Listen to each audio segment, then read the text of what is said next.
Um, so this month is all about coherence. I have been kind of thinking about this. It was funny, Svetlana asked me earlier today what that means. And, there's a language barrier that she has. And sometimes I think I take definitions for granted and I don't put a lot of thought into them. And I do think that words are very important. And so when we chose the themes for this year, we really tried to focus on what were going to be things that would go along with this year of completion. And so when I think of coherence, the thing that comes to mind is, I don't know if anybody's familiar with Joe Dispenza or Bruce Lipton or Greg Braden. The three of them really focus on this heart-brain coherence thing, And then there's the Heart Math Institute that really focuses on this heart-brain coherence. And so then it's like, what does that even mean? It's interesting because when we are so trapped in our head that we can't use the thinking neurons in our heart, then that's when us being not in coherence. So there's a lot of little kind of anecdotal facts I'm going to kind of throw out to you. So your heart is actually the first organ that starts to develop in the body, and then it comes up to your tongue, very interestingly. And then, you've got your brain, and there's all these little theories that are out there on when we go from our heart to our head, that would be like the fall from, if you want to think of like, if you're living in your heart, it's like you're in the Garden of Eden. And then when you get back up into your head, it's like you have to leave the Garden of Eden. Now you're not in that place of, bliss and beauty anymore. Now you're kind of in this place of, we're divided. We think in a divided way. The brain is divided in two hemispheres. So everything feels a little polarizing, We look at things from a very critical, judging way when we're in our head. Our mind is designed to judge things. We're designed to keep ourselves safe. If the bushes are moving and making noise near me and I'm a primitive person, I need to know if there is a snake, right? And then there's a snake in the ground. What are people afraid of? They're afraid of snakes, right? Because they slither around on the ground and we don't really see them. And so there's like all of this stuff that kind of blossoms out of these ideals from anciently that make the mind critical, so that we can be in a state of being critical all the time, because I need to know that I am safe. I need to know that I am safe. And the only way that I can do that is by judging everything and thinking I'm using some form of discernment, which, I don't want to negate anybody choosing to use words like that, but rather, instead of that, we don't follow this feeling of being heart-centered and then using these two parts of us, and then our gut too, right? We want to focus on the gut brain too, because that's where you get that gut feeling, like, this feels right to me. Like this whole thing feels good to me. And so when we can feel that in our gut, these are cliches that we hear people saying. And so there's some credence to it. So if we can get out of this and get more into using this whole entire channel for making choices, using our discernment on things and doing it in a more loving and accepting way, and kind of like a broader perspective and less fear being wrapped up with it. Because again, those two hemispheres, they're working almost from a state of fear, like things underneath it, like what's going to attack me, what's going to take away from me, what could harm me in some way. And so, the world is the world. There are things that can hurt us, but they're actually really small in the grand scheme of things. There's less things that can hurt us and more things that are there to support us. Okay? And so I don't want to say not hurt us. I want to say the words support us, because that's important. Because sometimes even things that are harmful or hurtful on the surface still can be supportive in a way, right? It can foster a sense of change. You know, I was thinking about, Chris and I, we were talking about, like, relationships are not easy. They are not easy. And sometimes they're not fun. But what they do is they kind of fan us into looking at ourselves a little bit if we're choosing to be introspective, if we're choosing to kind of do that. But that only happens if we can get into this state of coherence. If we're staying in the divisiveness of our mind, we will just assume that it's the other person. There's nothing wrong with me. Blah, blah, blah, blah. You know what I mean? And it's just, and the list goes on and on and on. So we use the things that are even giving us pushback, the things that are making us feel uncomfortable or giving us a rub in one way or another that seems negative. And it gives us a moment to pause after we can get out of our BS in our head. And we can get a moment to pause and breathe and say, what was my part in that? What feels, and if I dial into the whole body and I can feel into it, where is this really coming from? Does that make sense? Kind of giving a broad paintbrush, right, to all of that, but it's important. So when I think of coherence, then all of that to say that it's like I'm tying everything in together while I'm making choices, while I'm making decisions. I'm not looking at it very linearly or divisively, okay? So that's Melissa's take on it. So everybody in here is pretty much my hardcore meditators, aren't y'all? Yeah. So we're just going to go into a good quiet place today with our meditation, and I think that that'll feel really, really good. For sure, everybody's phone's off, right? Yes. Okay. Because that's a real buzzkill, man. When that happens. Can you just shut the back off and then just turn the front down just a little bit? And then let's really just kind of use this time to really be deeply aware of what's inside of us, right? So kind of settling in, dialing into your breath.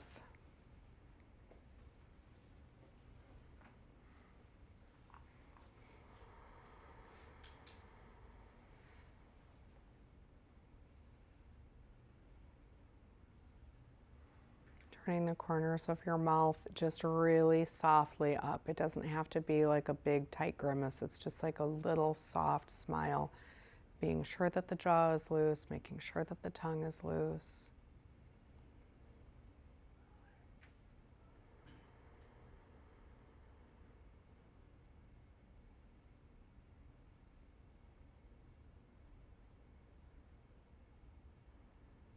Rolling that imaginary gaze point up to that third eye point.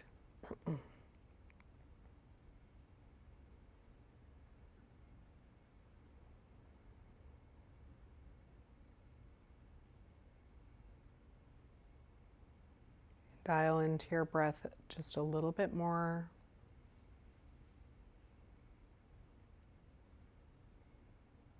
Feel the inhales and the exhales. Feel the expansion of your ribs on the inhale, the contraction on the exhale, including your diaphragm in on that breath as well.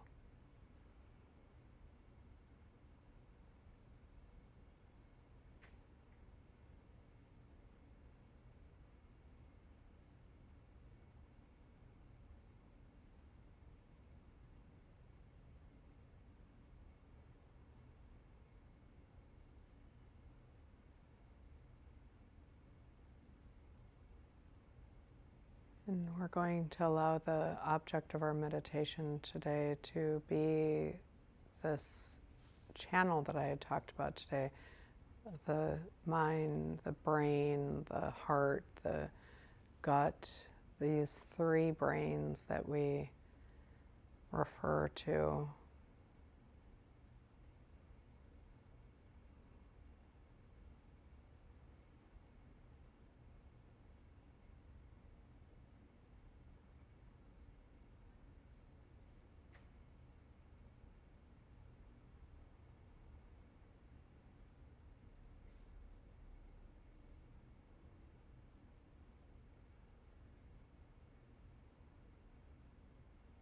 So just starting with your gut. And as you breathe into your diaphragm,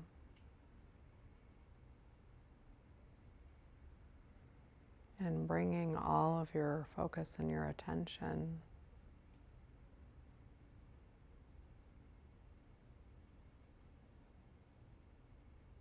to this area of your stomach.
Now bringing your awareness up to your chest in the area of your heart center.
Now bringing your attention up to where you feel like your brain is within the skull.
Now keeping awareness of the top,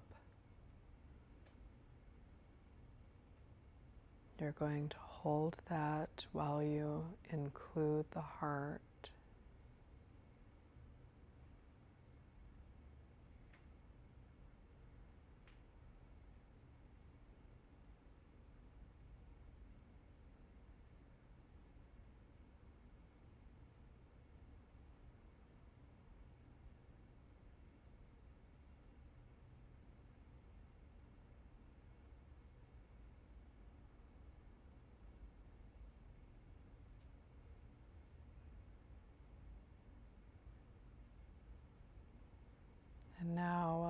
have the top and the heart included. We're going to draw the third part in with your tummy.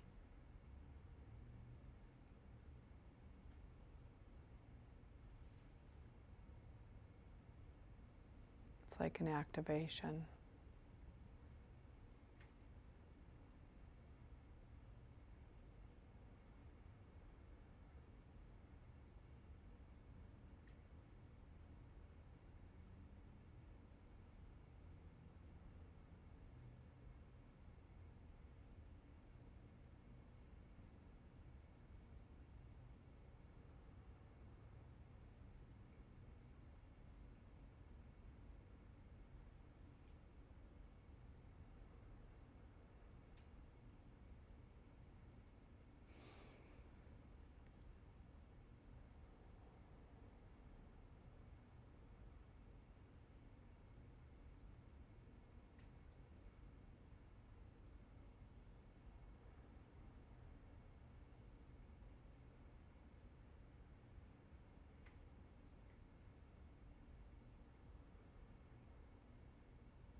If at any time you find yourself losing that channel, just go back to your head and then go back to your heart and then tie in the gut, all three together.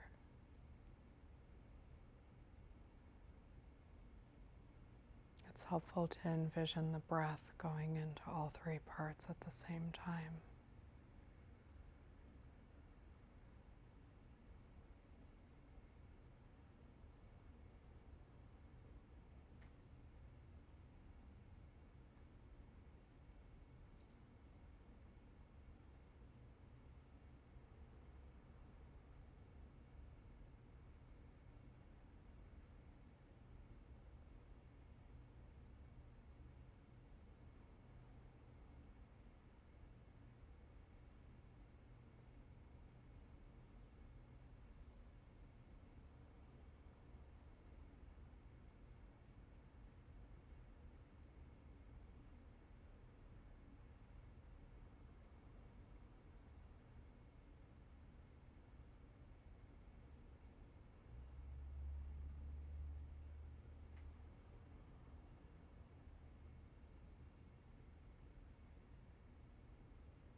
Keep breathing in and out of all three of those spots.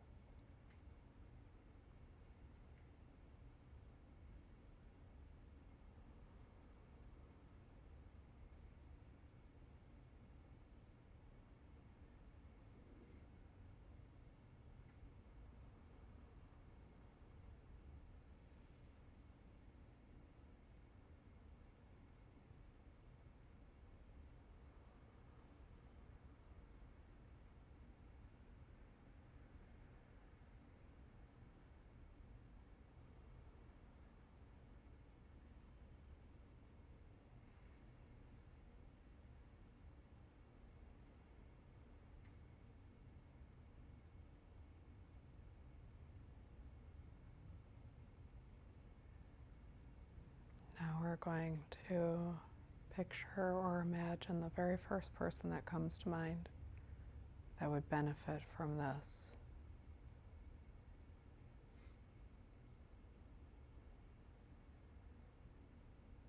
And just envision them in front of you as you breathe this energy into them.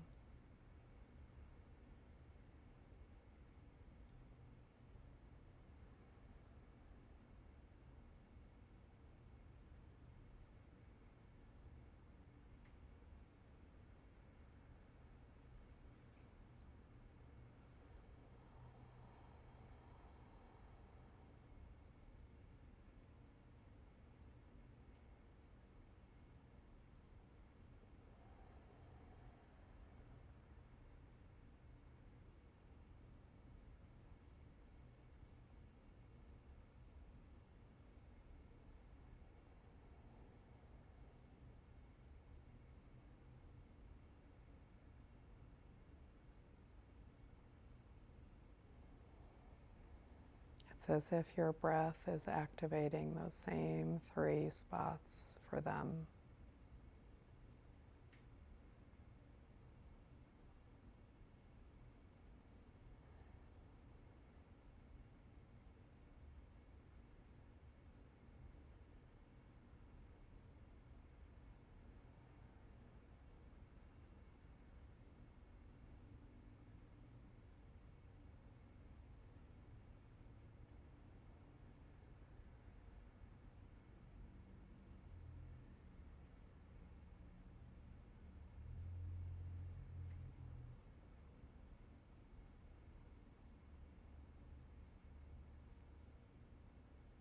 Notice what happens to them as you give them this gift.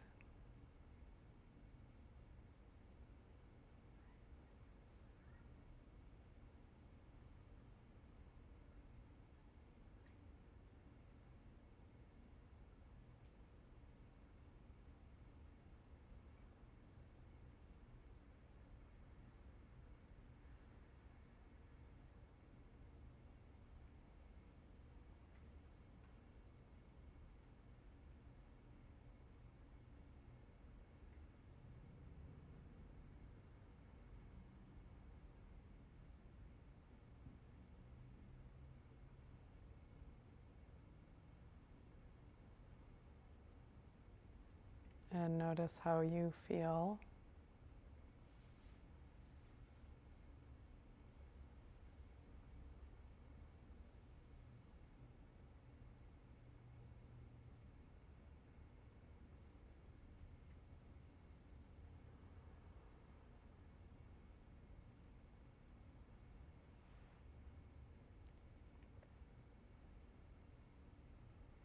And you can break your focus and concentration and just go simply back to the tip of your nose. And you can start to incorporate a little bit of movement into your body.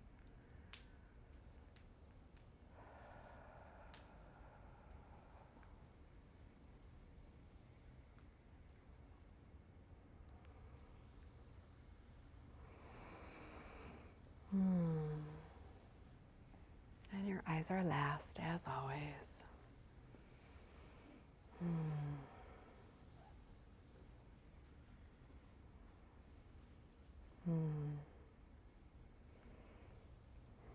Nice, long, juicy one. So, Chris and I have been doing this 21-day meditation program, and you have like a different contemplation and a different meditation every day. And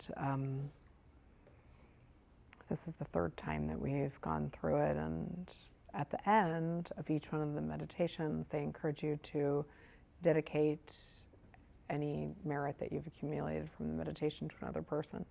And it's such a beautiful practice that I've been kind of encouraging that more and more in this. Everything that we do in this life really should be to serve other people.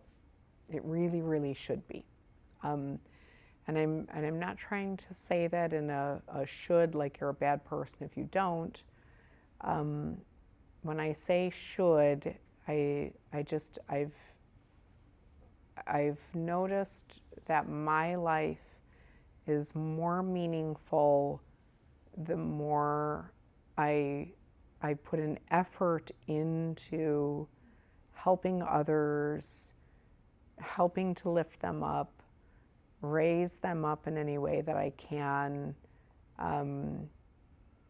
lend a hand when it's available, say a kind word when you come across somebody, let somebody know that they're important to you, let somebody know when they're talented, it feels good when somebody recognizes your gifts and talents. So it's important. There's a kid at the Sprouts over here. He makes the best sandwiches. And it seems like a really small thing, but like that's his job. And it's a $6 sandwich, and that sandwich is money. And like I want him to make my sandwich every time. And so I told him that, and I'm afraid he's going to leave and go and open his own sandwich shop, which he should, because his sandwiches are that good. And I'd be so happy for him. I just want to make sure I know where he goes, because it's a good sandwich, for $6. And so you ever get the kid with the curly hair, he's the best.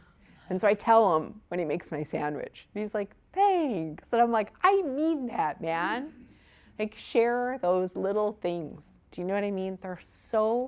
They seem so trivial, and it means the world to somebody. You just don't know. You just don't know. It's these little tiny kind things. They don't have to be a big deal. You know what I mean? And we share stuff like that with people, and you see, like when I saw him smile when I told him that, the first time, it made me feel so good. And then, then I went and I told the cashier, I love the sandwich guy. And she's like, he is nice, isn't he? I'm like, no, he's awesome. And, you just you want you want to spread it. You want to spread as much happiness and goodness and joy as you possibly can in this world. That's all we have. That's all we have. And the more we do that, we're not going to save everybody. We're just not. It would be great if we could. But that's their journey, and that's okay. But we can make a difference with each person that we come into contact with. And whether or not they choose to accept it or not is totally up to them. But that's how we should live our life. That's how we should live our life. Minute by minute, hour by hour, day by day. That's how we should live our life. So anyway, so I'm so grateful to all of you guys that come to these. It means the world to me. It does. Quentin had said to me today, we were talking about just some stuff with our business, and he's like, he didn't mean it in an egotistical way, but he's like, you always, you want to be at the center of the things that you're trying to create. And it's not but it's like a conductor. Do you know what I mean? And you kind of sit there and you kind of look and you just see these people's lives change. And it's like, I can't think of anything cooler. You know what I mean? I can't think of anything cooler than that. It's the best. And so, everybody has a possibility of creating magic like that for other human beings. We all do. So, do it. Don't be afraid to do it. Because it's that's how our lives have meaning. And that's how we're going to make this world a better place, This world sometimes can be rough for some people. And so, but that's how we can make it better, Just one little smile, one little gratitude, one little acknowledgement, one little, you know what I mean? Kindness, little, just throwing seeds out. There was a book that I used to read to Quentin. I wish I had it still.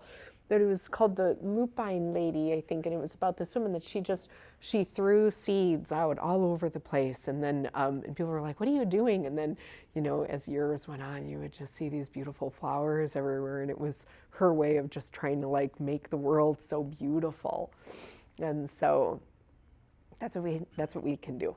So in these meditations, that's how we do it. Okay, we give that away. We create this amazing goodness inside of us, and we give it away. And then it just makes more and more and more. It's like popcorn. Okay? All right, you guys. So just kind of quickly, in the way of announcements, we have this Friday. Okay, tomorrow is the Beaver Moon.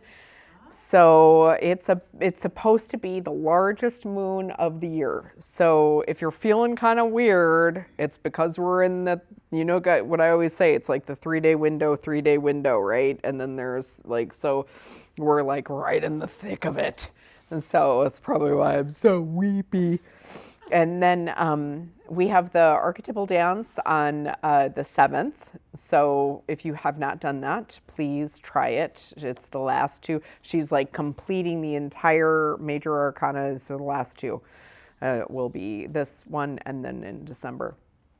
Kids yoga is on Saturday from 12 to 1, and then Reiki shares from 12:30 to 4. We have a whole new group of Reiki practitioners. We're really excited to break them in. So, and then there is a creative writing workshop. So it's more like an intuitive writing type thing that she's doing. And she's a professor from ASU. She's very accomplished. This is going to be a really, really cool class, and that is on the 9th and Sunday the 9th, and it's from 1 to 3. And then Quentin has hiking club the following Saturday. And where are you going, Quint? We're going Monument Canyon, Broadway Cave. Okay. Now on the calendar it says 8 a.m., but since I went there and I did, the parking lot only has 10 spots available. It's free parking, but only 10 spots, and then like the nearest parking after that's a quarter of a mile away. It's a bummer. So we are highly recommending carpooling, and we've changed the time from 8 a.m. to 7 a.m. Oh, okay, We're good. planning on meeting here at the studio. You can do at it. Like 6:20. It's only an hour. If you're not a morning person, just don't opt to be one of the drivers. Okay. And sleep in the car. Yeah. Yeah, there's that. Good idea. I like that suggestion. Nobody talks, you can all come with me. And then the car ride of like conversation. Leading that one. That'll be good. So, and then the goddess circle is that evening, and then the you'll get a calendar for the rest, because so don't forget, pick up our pretty little calendars that Melissa works on every month. All right, you guys, I'll see y'all next week. Thank you. Thank you.